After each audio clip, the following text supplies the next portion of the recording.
Some classic cars were born from careful engineering. Others seem to have escaped the sketchpad during a fire drill. This file moves from tiny post-war survival pods to three-wheel tax logic, backward-facing passengers, streamliner beauty with no doors, amphibious compromise, rear wheel steering on a 20-foot future machine, and finally a car that solved the drivetrain problem by deleting the drivetrain entirely.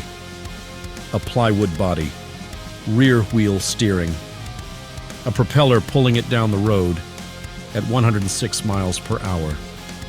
That is not nostalgia. That is physics receiving an unsigned apology. The BMW Isetta is what happens when post-war Europe asks for affordable transportation, and the answer arrives shaped like a very serious kitchen appliance. The Isetta was not built to impress anyone at a country club. It was built to move people cheaply, using as little material, space, and fuel as possible. That part makes sense. The strange part is how far the design went to achieve it. The door was not on the side. The entire front of the car opened.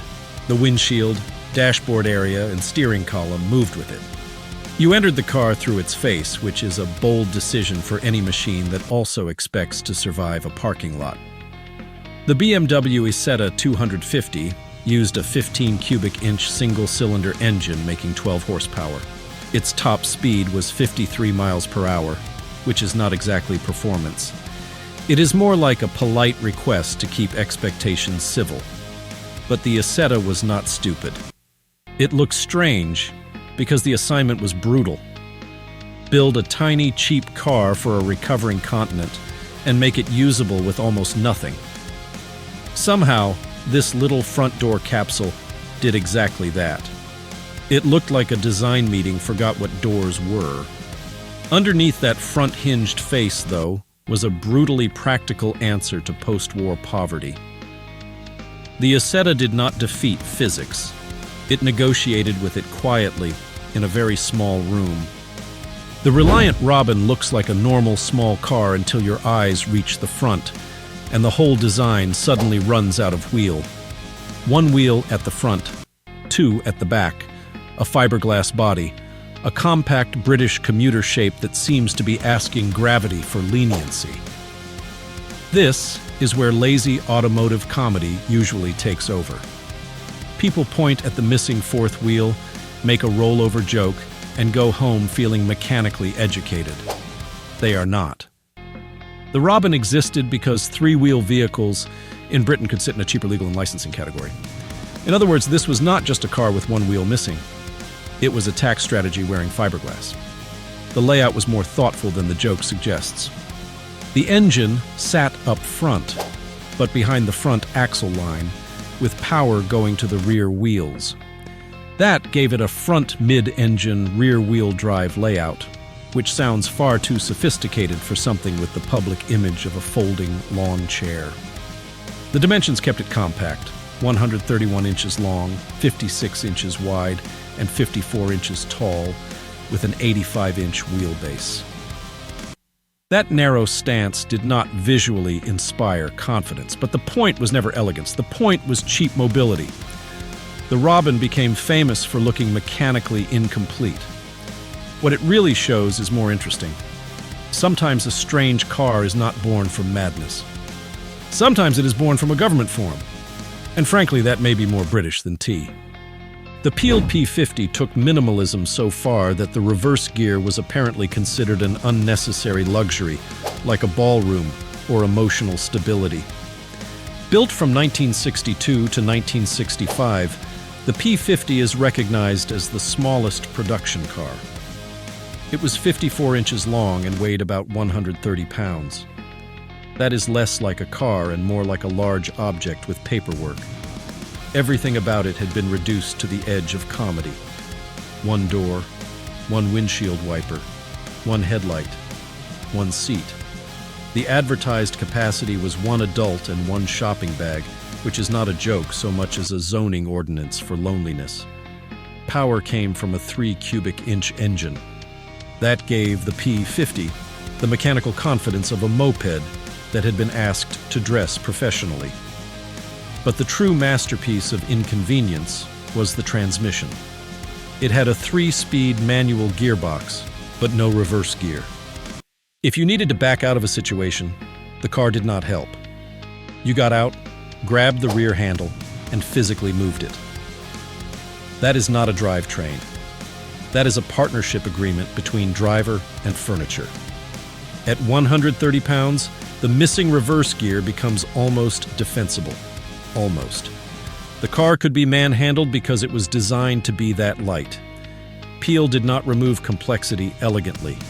It handed the complexity to the nearest available human. The driver was not just operating the vehicle. The driver was part of the equipment list. After the war, Messerschmitt could not simply return to building aircraft as if nothing had happened. So the company's road-going answer arrived with 3 wheels, tandem seating, and the unmistakable body language of a cockpit that had lost its runway. The Messerschmitt KR-200 was produced from 1955 to 1964. It was designed by Fritz Fend, and it carried the fingerprints of aircraft thinking. You did not sit beside your passenger. You sat in front of them, one behind the other, like 2 people pretending a grocery run required flight training. Instead of normal doors, the KR-200 used a transparent acrylic bubble canopy. Visually, it looked like aviation logic had been shrunk, grounded, and asked to commute. The engine was an 11.7 cubic inch Fichtel and Sachs 2-stroke single-cylinder unit, making around 10 horsepower. 10 horsepower is acceptable if your expectations are small and your hills are emotionally supportive. But the cleverness was in the reversing system. The engine could operate in both crankshaft directions. Depending on which way it ran, the car effectively had gears available in forward or reverse. That is not a normal solution. It is a very German answer to a very small problem. The KR-200 looks ridiculous until the logic settles in. The narrow body, tandem seating, bubble canopy, and tiny engine all serve the same mission. Make an economy vehicle from the ruins of aircraft thinking. It was not sloppy. It was a grounded cockpit doing its best to buy groceries. The Zündap Janus 250 was named after the two-faced Roman god, which is one of those rare cases where the marketing department told the truth by accident. Built from June 1957 to October 1958, with around 6,900 units produced, the Janus tried to create a 4-seat family microcar without giving the body any real length to work with. The solution was not to make the car bigger. That would have been too normal. Instead, Zündap placed passengers back to back. The front occupants faced forward. The rear occupants faced backward. The car had a door at the front and another at the rear, so both ends looked like they were applying for the position of front of vehicle. In the middle sat a 15 cubic inch single-cylinder 2-stroke engine making 14 horsepower at 5,000 revolutions per minute. That meant the engine was not just powering the car, it was also occupying the emotional center of the cabin, sitting between 2 groups of humans who had different opinions about which direction the trip was happening. The Janus was a packaging experiment, and packaging experiments are where engineers sometimes forget that passengers are not cargo. 4 people could fit inside a microcar footprint, but half of them were assigned to watch the world leave. The car solved a space problem by creating a human problem. That is efficient. It is also mildly hostile. The Norman Timms Special is the dangerous part of good taste. It is what happens when a brilliant engineer makes a car so beautiful that practicality quietly leaves the room to avoid interrupting. Built as a one-off custom in the late 1940s, the Timms Special had an aluminum skin over a tube-frame chassis and weighed about 2,200 pounds. It stood only 47 inches tall, rode on a 117-inch wheelbase, and stretched about 17 feet long. That is a lot of sculpture for one roadster. The mechanical layout was genuinely advanced. Power came from a mid-engine Buick straight 8 with dual carburetors.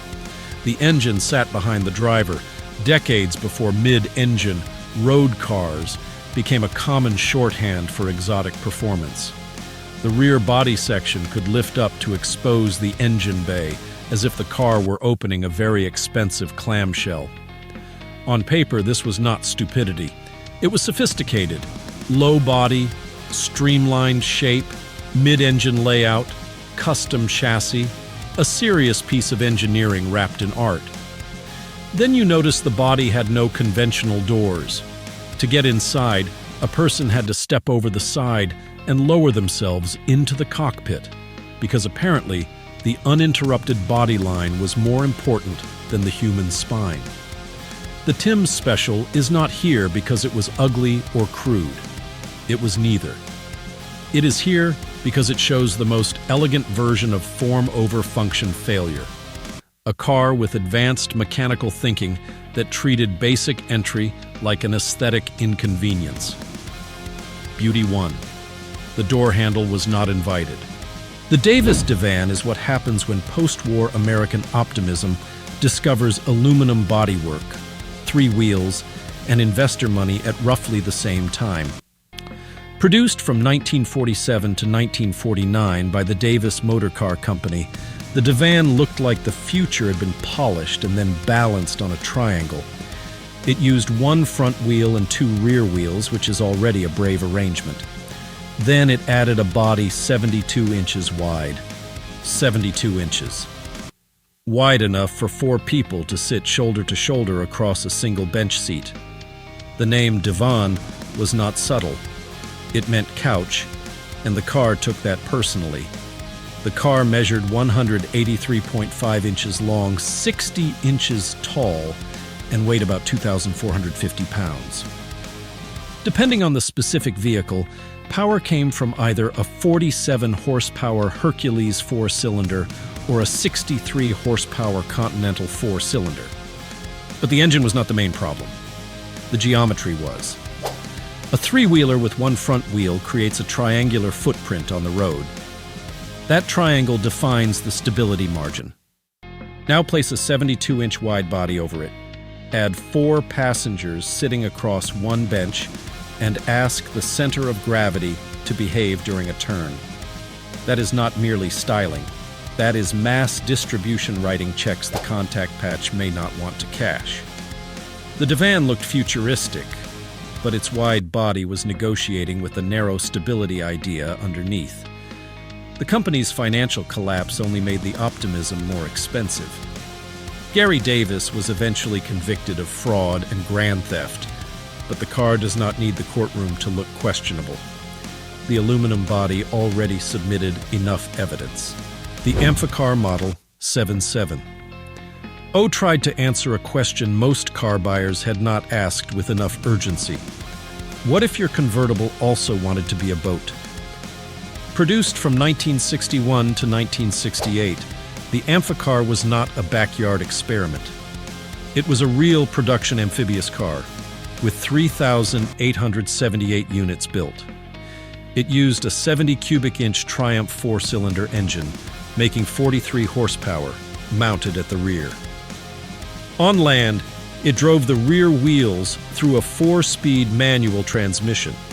In water, it used rear propellers with forward and reverse operation available. The name 770 came from the claimed performance, 70 miles per hour on land and about 6.5 knots in water, roughly 7 miles per hour. That number tells the whole story. On land, it was a modest car carrying the compromises of a hull. In water, it was a modest boat carrying the compromises of a car. Cars and boats do not want the same things. A car wants grip, road manners, visibility, crash structure, and predictable braking. A boat wants buoyancy, sealing, corrosion resistance, and hull behavior. The Amphicar had to negotiate with asphalt in the morning and water by lunch. That is a hard life for 43 horsepower. And yet, the machine has charm because it actually did the thing. It drove into water and kept going. It was not just marketing artwork. It was a real mechanical compromise with headlights. The amphicar proved a car could become a boat. It also explained very patiently why most cars choose not to. Buckminster Fuller did not want to build a normal car. Normal cars were apparently too committed to being cars. In 1933, Fuller developed the Dymaxion car, a 20-foot, three-wheeled transportation concept with a Ford Flathead V8, rear-mounted engine layout, front-wheel drive, and rear-wheel steering. 3 prototypes were built. On paper, it was visionary. A large aerodynamic body, efficient packaging, futuristic thinking.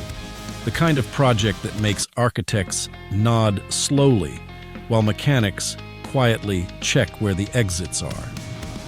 The visual promise was magnificent. The Dymaxion looked like transportation had been redesigned from first principles, but the mechanical trap was hiding at the rear. The single rear wheel handled steering. Rear wheel steering can be useful at low speeds. It can make a long vehicle surprisingly maneuverable, but a 20-foot car controlled from the back becomes a much more delicate machine once speed, crosswinds, and lift enter the room. And that is where the Dymaxion gets sharper. Its teardrop body was meant to move cleanly through the air. But early streamliner design did not yet have a mature understanding of lift and turbulence on automobile bodies. At speed, rear lift could unload the very wheel responsible for steering. So the cleaner the body tried to be in the air, the less confident the car became about pointing itself down the road. A prototype crash damaged public confidence, and the project never became the transportation revolution Fuller imagined. It remained brilliant, fascinating, and deeply uncomfortable. The Dymaxion looked like it came from tomorrow. One of its most important control decisions made yesterday's steering wheel look wise. A 20-foot future machine, guided from the rear, was not just ahead of its time. It was ahead of its stability. The Layat Helica is the moment this file stops being about unusual cars and becomes a quiet investigation into whether anyone in the room was allowed to say no. Marcel Layat began producing propeller-driven cars in 1919. His idea had a clean internal logic. Traditional drivetrains were heavy. Clutches, drive shafts, gear systems, and powered wheels all consumed energy and added complexity. So Layat removed the normal automotive drivetrain from the equation. That sounds elegant for about 3 seconds. Then you look at the front of the car and find a propeller. The Helica used an engine to drive the propeller, not the wheels. The wheels were there for rolling and steering, while thrust pulled the car forward through the air. The body was built from plywood and weighed around 550 pounds. That is not much mass for a road car. It is more like a disciplined aircraft shell that wandered into traffic. And because one questionable decision enjoys company, the car used rear-wheel steering. Every previous machine compromised one part of automotive logic. The Aceta bent packaging, the Robin bent legal categories. The P50 outsourced reverse gear to the driver's arms. The KR-200 borrowed aircraft thinking. The Janus rearranged human beings. The Tim Special let beauty delete the doors. The Davis divan stretched three-wheel geometry into a sofa. The Amphicar negotiated with water. The Dymaxion steered the future from the rear. The Helica looked at the drivetrain and said, "Remove it." In 1927, a Helica reached 106 miles per hour at Linas Montlhéry. That number matters because it prevents us from dismissing the car as a harmless novelty. 106 miles per hour is serious speed. Pair that with a 550-pound plywood body, rear wheel steering and propeller thrust, and the result is not just a vehicle. It is a mechanical argument conducted in public. Layat reportedly sold around 30 vehicles between 1919 and 1925. Not thousands, not a movement, but enough to prove this was not merely a sketch. People built it, bought it, and accepted the premise that an aviation idea belonged on a road. Layat tried to simplify the automobile by removing drivetrain losses. In doing so, he created a car whose entire operating principle depended on pulling itself through the air like a wingless aircraft. It solved one mechanical problem by introducing a much larger philosophical one. Namely, why is there a propeller where the grille should be?